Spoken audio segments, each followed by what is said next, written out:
It has been a while.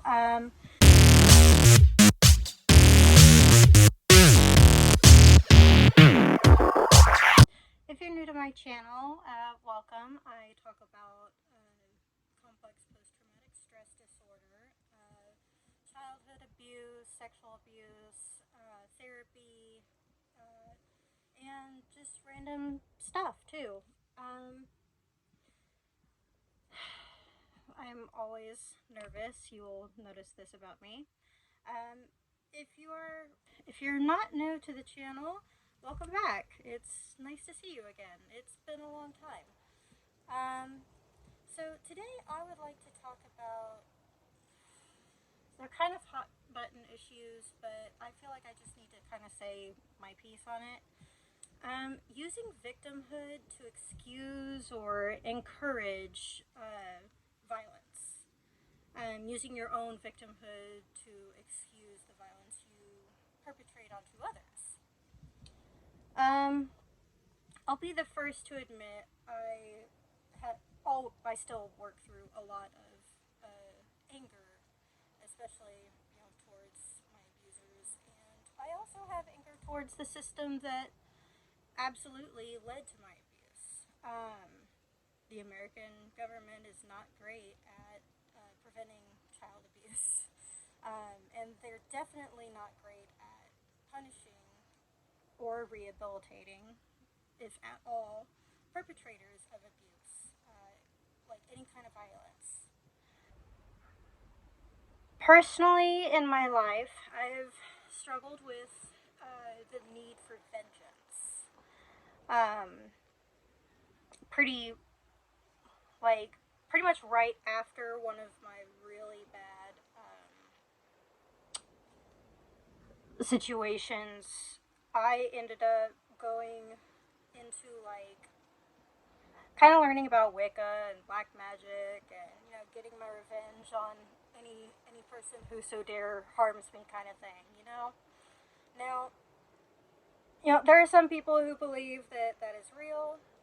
I'm not gonna judge anyone about that.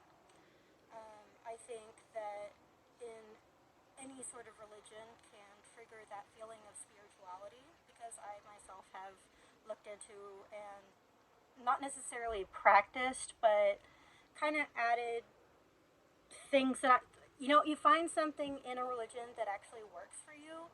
You can take that, and you don't have to necessarily subscribe to that religion only. So I've noticed that no matter what religion it is or spirituality, you can find a way to trigger that feeling. Your pineal gland, which is also known as your third eye, or your the God gland, basically helps you feel that spirituality. So I went through my bad witch phase, and I still actually practice some of it, just because it makes you feel a little bit better about things.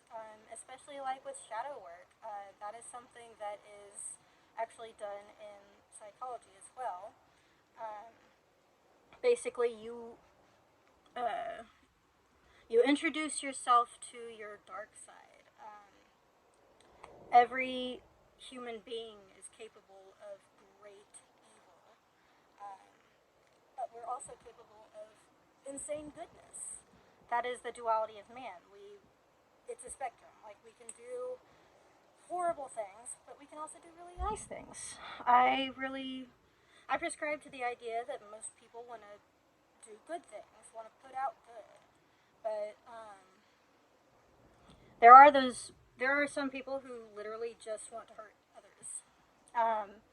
But within that cycle as well comes the excuses. If you end up shutting someone down because they end up triggering this almost violent reaction in you. Maybe sometimes you feel aggressive or overly defensive, and you end up lashing out. But I want to broach the subject of using that victimhood, using your trauma responses and triggers to excuse your own really harmful behavior. Um, so, on a side note, one of my favorite movies is I Spit on Your Grave. I like both the original and the new one. I know some people think the newer one was just like whatever, too cheesy or whatever, but I liked it. I love a good rape revenge. Any kind of revenge film, I am for it. The Nightingale, that like even the yeah, I'm getting sidetracked. Um, the first thing I want to talk about is you're probably heard all about it already and probably getting sick of hearing about it.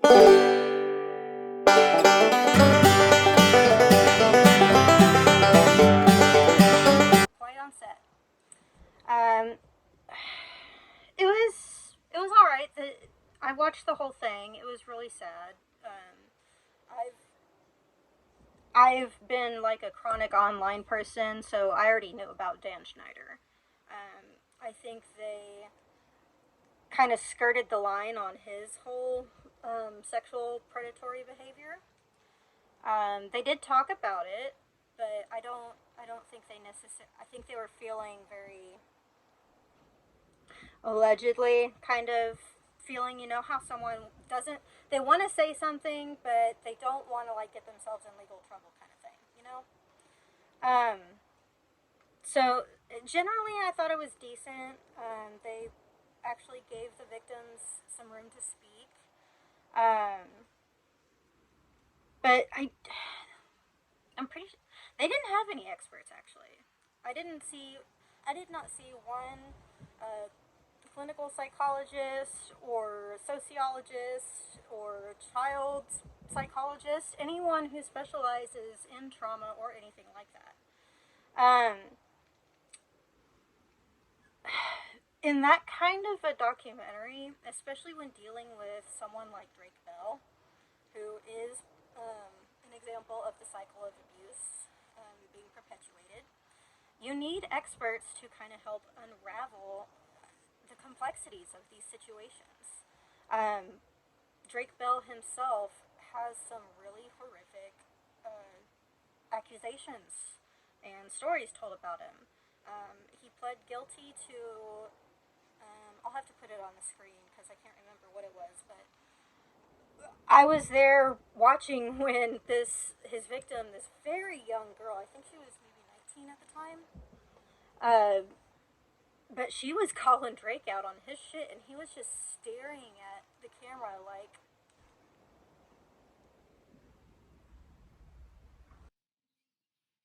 When I was 11, I learned that my aunt had a mutual friend who knew the defendant. That led to my aunt taking me to meet him for the first time in 2014 when I was 12. When I was 13, I went to him for boy advice. He told me that I was beautiful and that boys were stupid. He then sent me a photo of myself that he had screen capped from my Instagram, telling me that I was, quote, such a cutie. Another instance of creepy behavior happened when I was spending time with him at the age of 14. He told me that he couldn't believe how much I'd grown since he last saw me. He said that I wasn't little anymore, and I was, quote, a woman now. When I was 15, I noticed a huge shift regarding his treatment and attitude towards me. When I was younger, he was sweet and actually wanted to talk to me about my life. But at 15, he started sending me messages about how, quote, hot I was. In the summer of 2017, I messaged him, telling him that I was going to see him in concert in the following months. He replied by telling me that he couldn't wait to see me.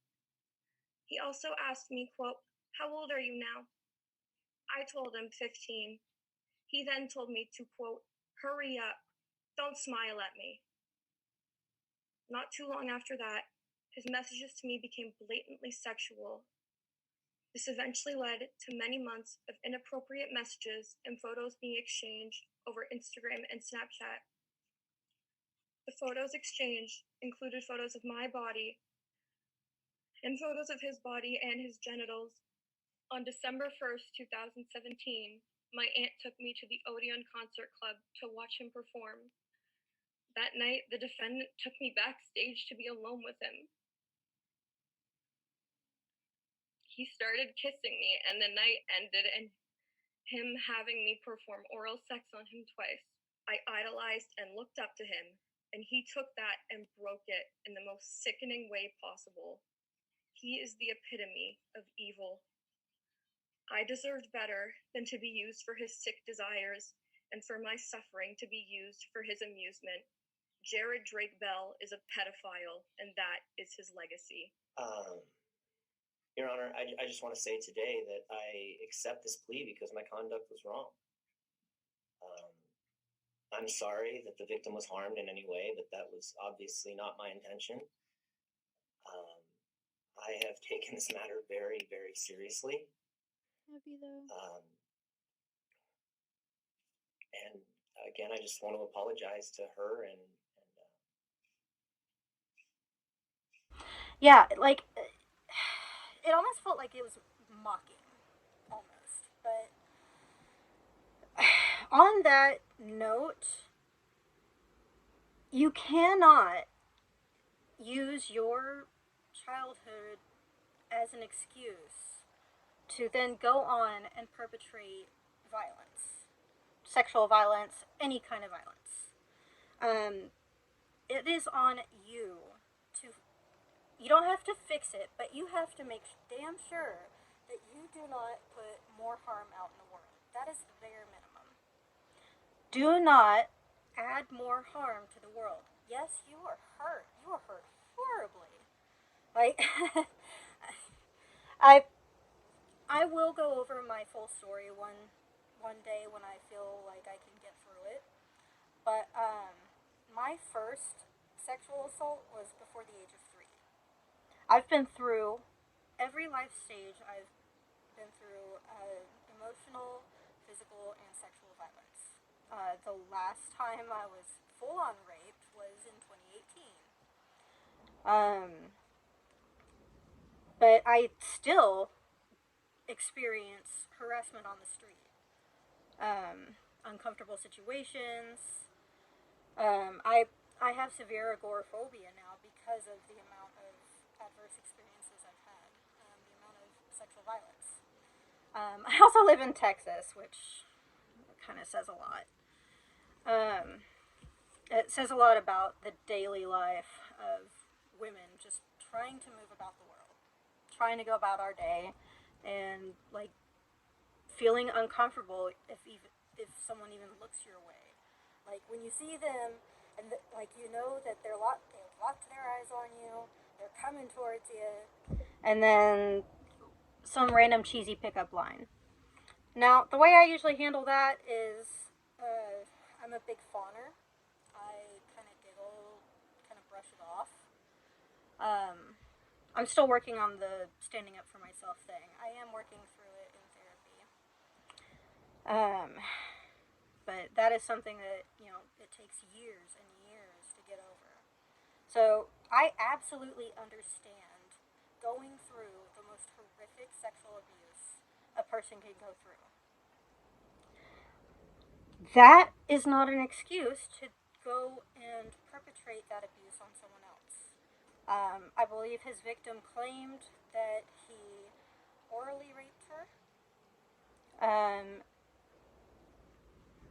But it is never okay to perpetrate abuse on other people, especially when you already know what it is like to be a victim.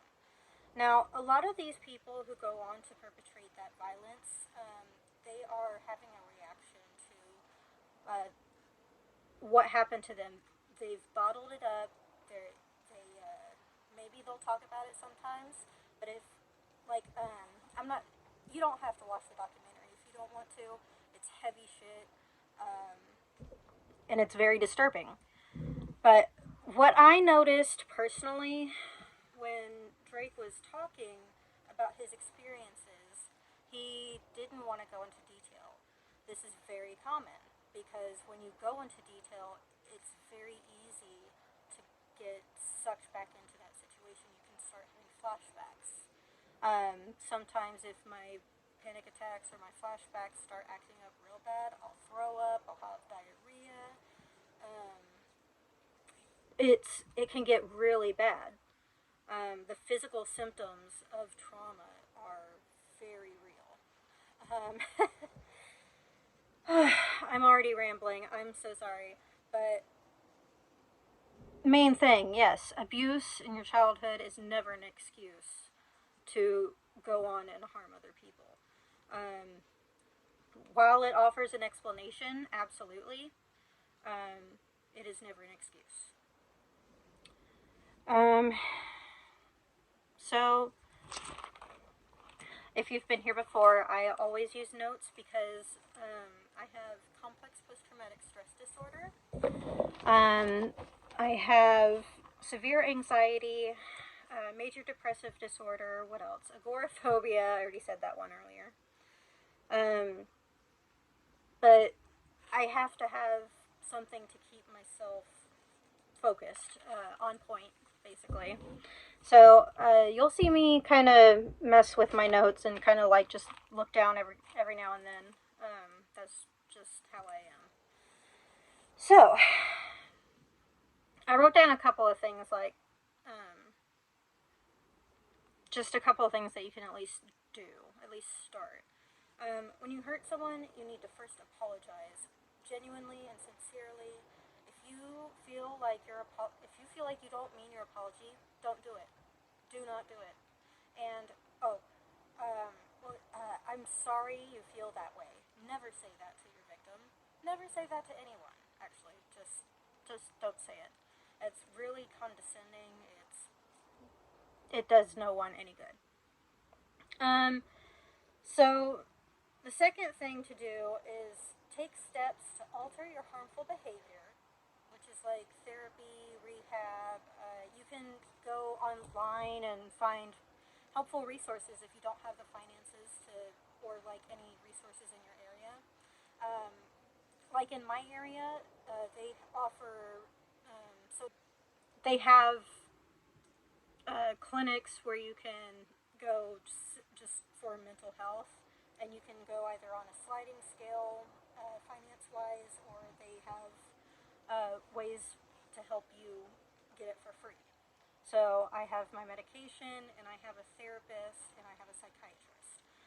They're all like working together to help me get through my issues, and it's a lot. But it for for a lot of people, a lot of areas, they do offer this, and you have to go online and look for it, and it's a horrible, ridiculous process. But at least with this place, I was able to just walk in, and they got me set up that day. I was able to get my medication within that week.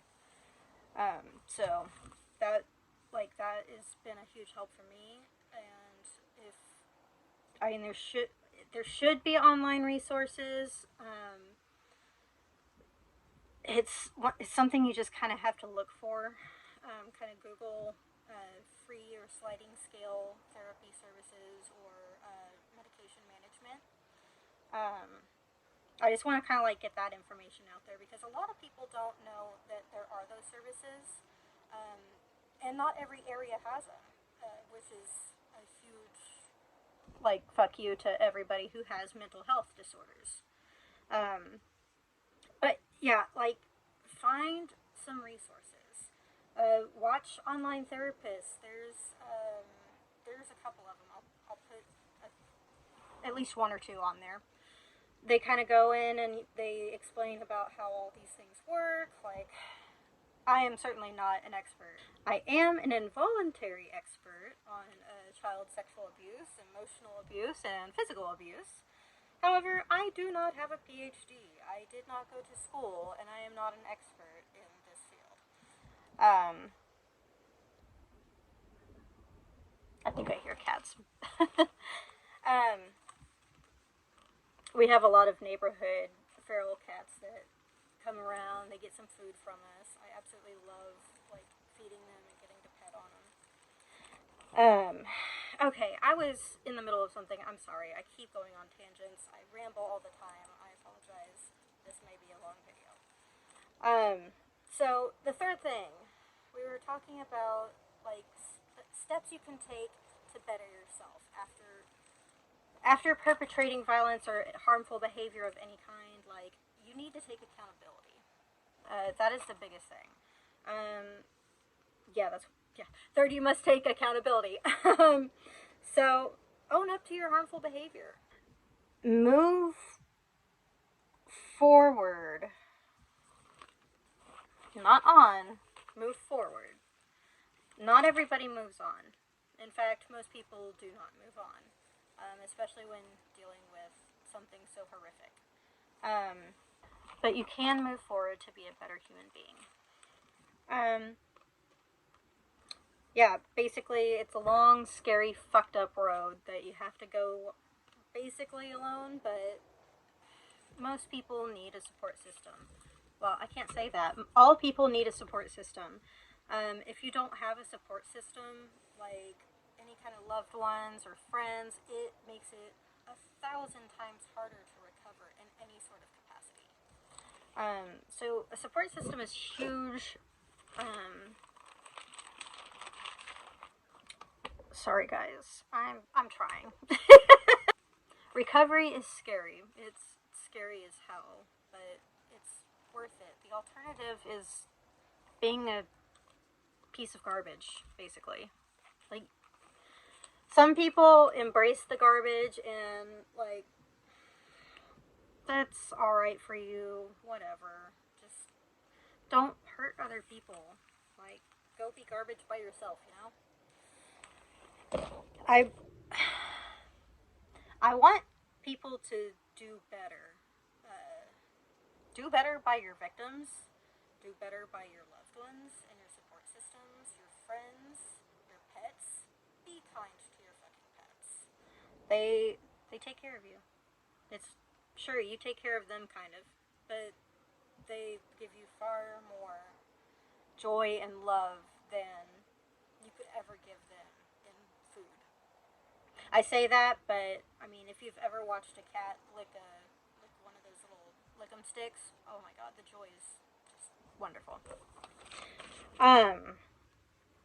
So I'm sorry I keep doing this. Oh, how much footage am I gonna have to cook it? Yeah, we should all do our best to reduce, not add to the pain in the world. You can be better.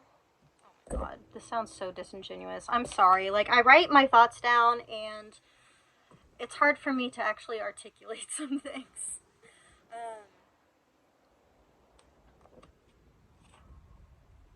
Trying not to dissociate right now.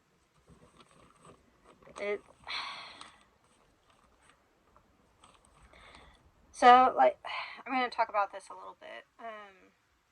I post very infrequently, apparently.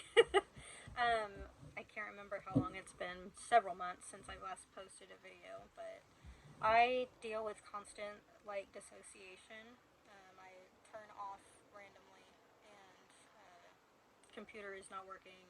Amber.exe has stopped. But when that happens, I kind of just. It's like,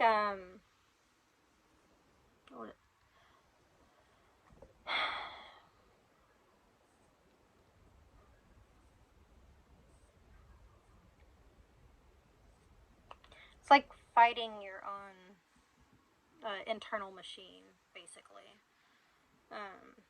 Your mouth, your hands, and everything. You're wanting to tell a story. You're wanting to talk about something, but your brain says, "No, that's too painful. We're going to kind of turn that off. We're going to go somewhere else. We're going to just go do something else. Go into your inner world." I have a very good imagination, which has helped me through my entire life. It is the only reason I am semi-sane. But it's very, like, it's something I've been working on a lot with my therapist, is trying to stay in my body, keep grounded, try not to fly away, basically. So, a lot of the time with these videos, like, it can take a long time, and, you know, I try to show a lot of my symptoms, but just for time's sake, and, like, just so y'all aren't having to, like, consistently watch me just staring off into space, I cut some of my videos. Some, all of them. I think my first couple I didn't, just because I wanted to share like what it's like, or what it looks like to see someone dissociate or have symptoms. But if you want to see that, go to another video. I still cut like some of the time because I can dissociate and it will take me like hours to get back into my head. Well, back into my body, basically. I mean, it's so complicated. I hate describing things that very often don't necessarily make sense to neurotypical people. But anyway, back onto my dialogue here. We should all do our best to reduce any harm in the world. The bare minimum is do no harm, or do the least amount of harm you can. Okay? And when we do harm, we own up to it. We acknowledge it. We take accountability, and we work to better ourselves. No human is incapable of change. We can be stubborn as hell, but no human is incapable. If given the right circumstances. I'm very new to the idea of dialectical materialism. I can put it on the screen. But basically, the whole of yourself is created through nature and nurture. Oh, I'd like to say that most people subscribe to this idea, but a lot of people are either or, black or white, like very good, evil thinking. And that's another problem that I had with Quiet on Set, is the fact that they told Drake's story, but neglected to go over his story of perpetration. They neglected to, I don't know if they actually did reach out at all to his victim, but her side was certainly not in it. It felt like it was kind of demonizing of his mother. He never actually said anything bad about her, like her being abusive or anything.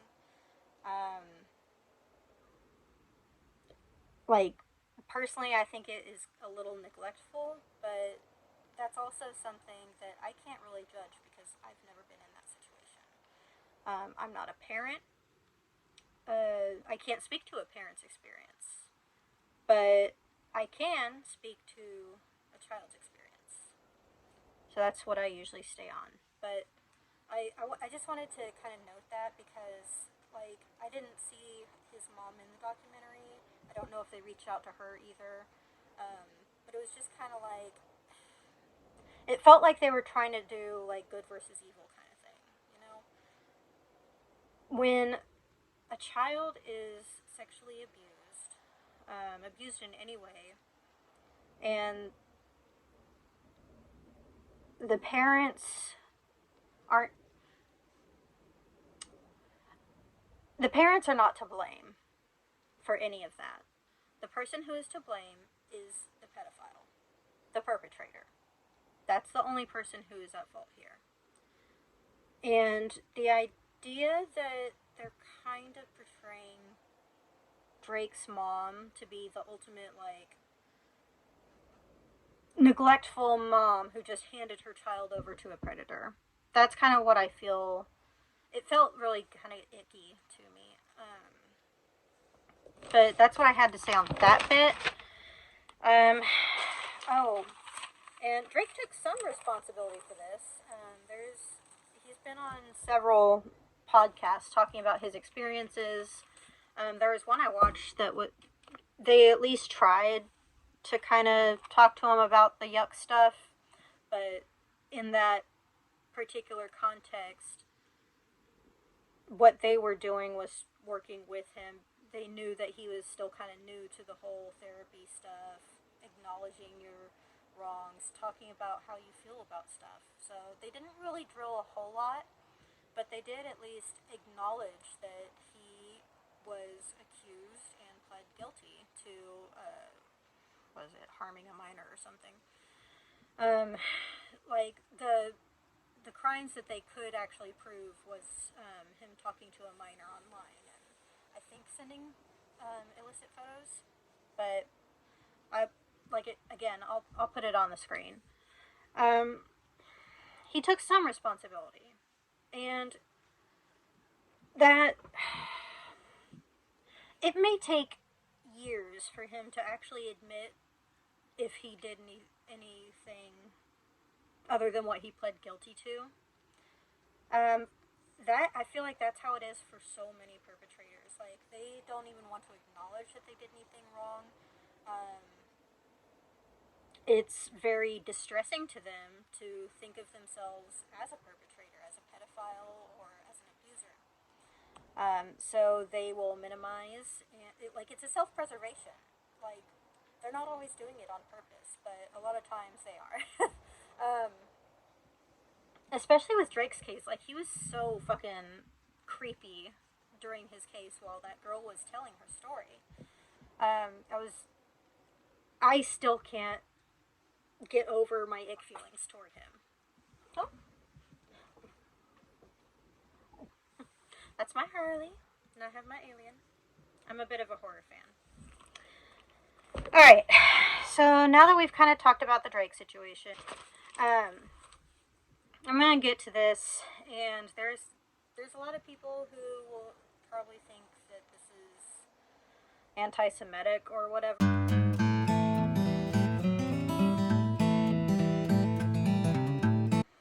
But I need to bring up the genocide going on in Palestine. Israel is perpetrating one of the worst genocides that well, I mean, I'm a millennial. I've lived through a lot of genocides. The Rohingya, the Uyghur, the Rwanda. It it goes. The list goes on. But that doesn't mean that it's okay to commit genocide, right? Yeah.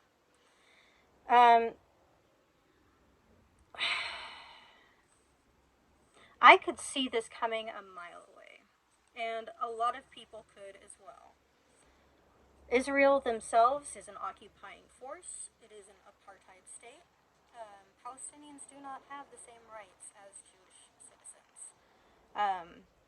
This is not me being anti-Semitic. This has nothing to do with Judaism. This has everything to do with a corrupt government trying to oppress an entire civilization and take their land, very much like America did with Native Americans. In Canada, basically all of colonialism. Israel is doing a colonialism, is what they're doing. Now, as an American, I feel like I have a unique perspective on this. I know, unique snowflake here. But I lived through 9/11. I was in my classroom watching it on TV, as it happened and everything. So I feel like I have me and 330 million people in here have a unique idea on this need for revenge, the need for righteous ethnic cleansing, because that is exactly what the U.S. did to Iraq and Afghanistan,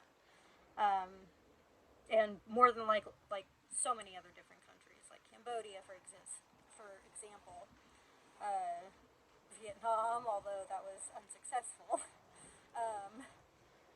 We've had a lot of fucking.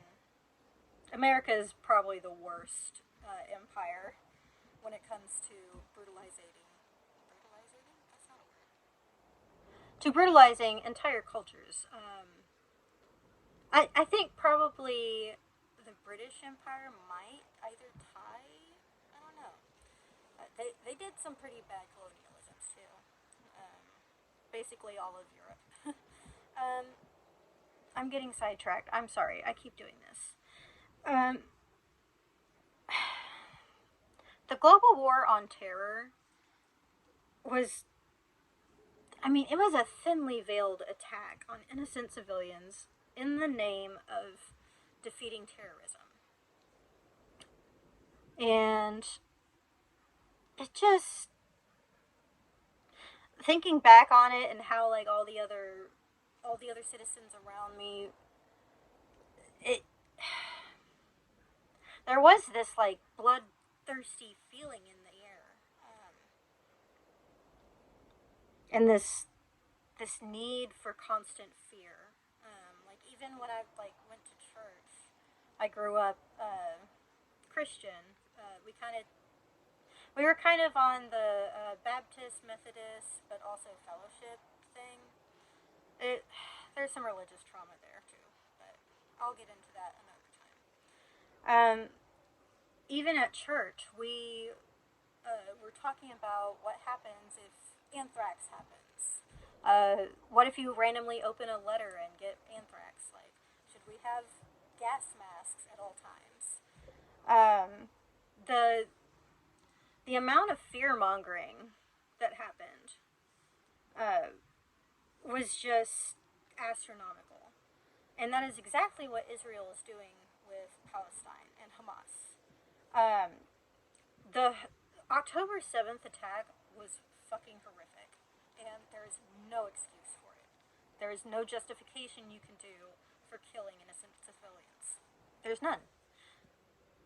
That being said, this was a retaliatory attack for being occupied and constantly terrorized for over 75 years.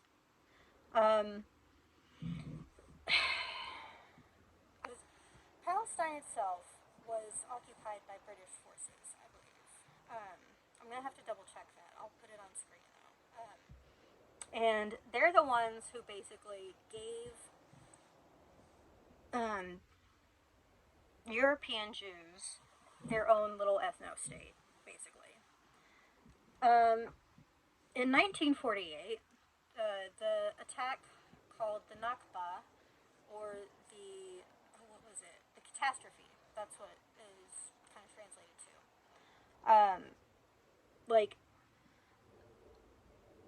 hundreds of thousands of Palestinians were displaced from their homes and basically put into an open air concentration camp. Now, a lot of people don't want to categorize Gaza or the West Bank or anything. They don't want to categorize it as an open air concentration camp or any kind of concentration camp. They want to completely deny any sort of wrongdoing.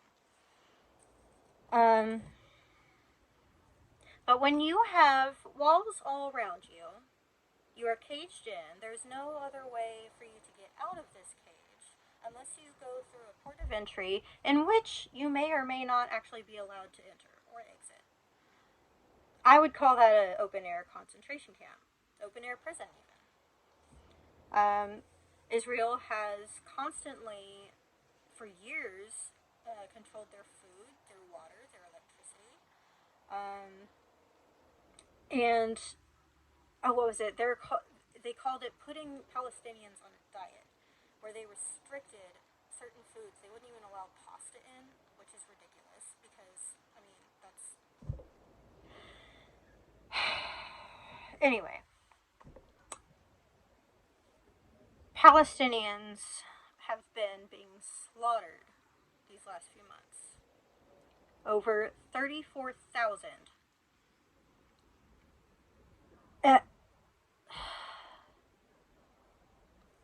You know, not to quote Mr. Bradley, King Bradley, if you were, one life is equal to exactly one life. How many lives were taken on October 7th?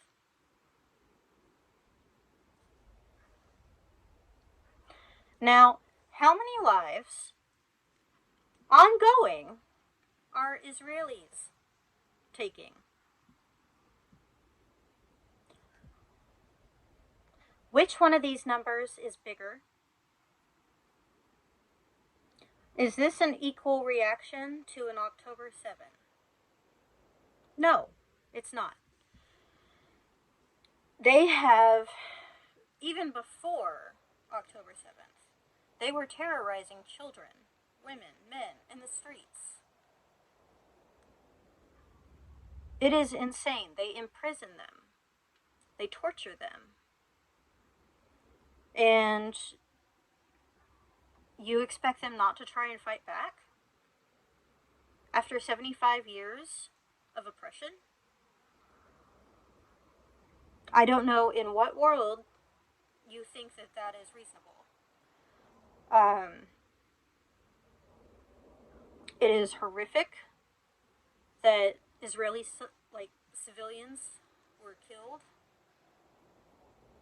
and there were some kidnapped, but that does not justify going on an entire ethnic cleansing campaign. And that is exactly what Zionists have been trying to do. It's unconscionable the amount of absolute brutality that Palestinians are living through every day. The images, the videos that I've seen are some of the most disturbing I've ever encountered. And I've seen pictures of kids coming out of barbed wire at the border of Texas. It is disgusting. And it is absolutely unjustifiable. No matter how much our president decides to back Israel, no matter how many Zionists want to say that it's anti-Semitism to condemn these actions. And it really worries me that we're becoming more and more fascist.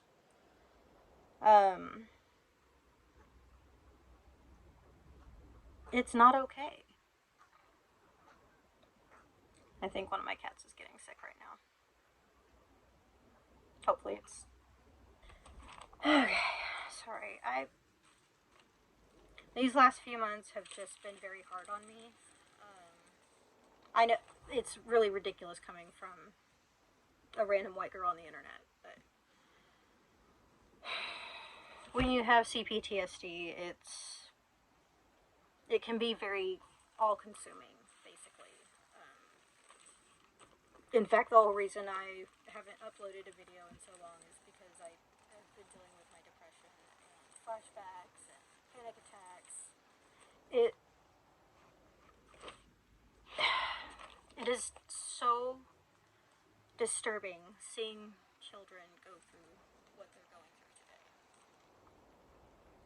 Seeing what children have to go through historically. Children are our most vulnerable population, and this is how we treat them. 15,000 children were killed in Palestine. 15,000.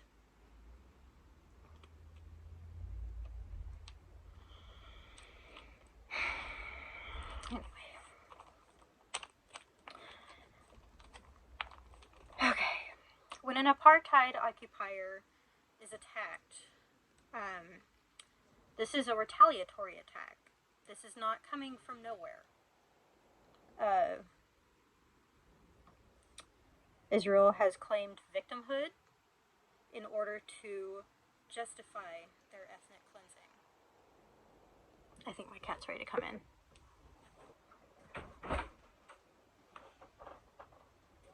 Just take your necklace off. Okay.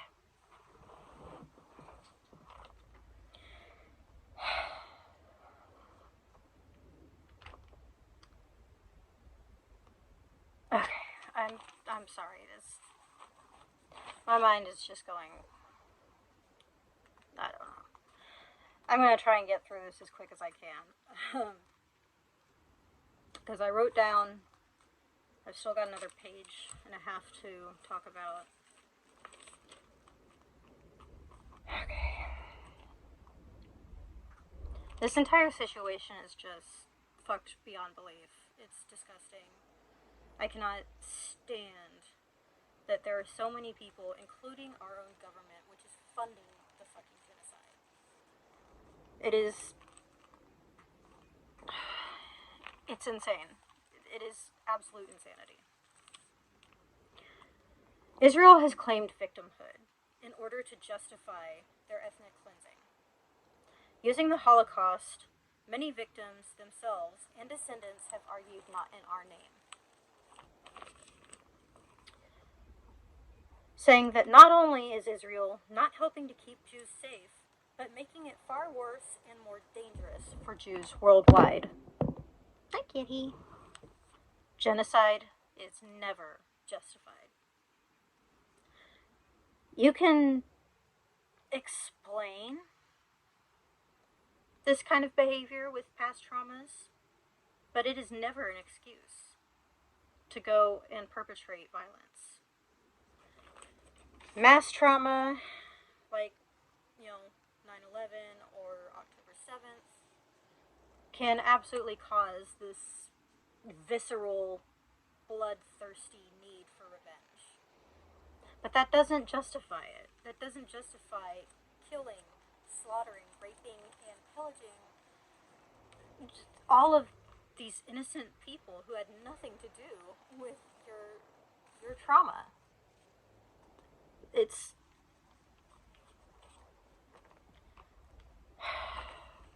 Again, it can help explain, it can be an explanation, but it is never an excuse.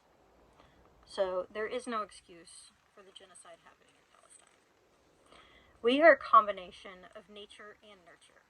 We're an amalgamation of experiences and emotions. Most of the time, we don't realize if we hurt someone, unless you're hyper empathetic. Anyway, when someone tells you that you hurt them, try to take a moment. Just take a moment. Try not to react. Go over what they brought up. Apologize sincerely. Don't if you can't. Never say, "I'm sorry you feel that way." Because that's just a cop-out and it's disgusting. Now, you obviously don't have to apologize if you know you did nothing wrong. Sometimes people internalize normal reactions and have their own trauma that informs that reaction.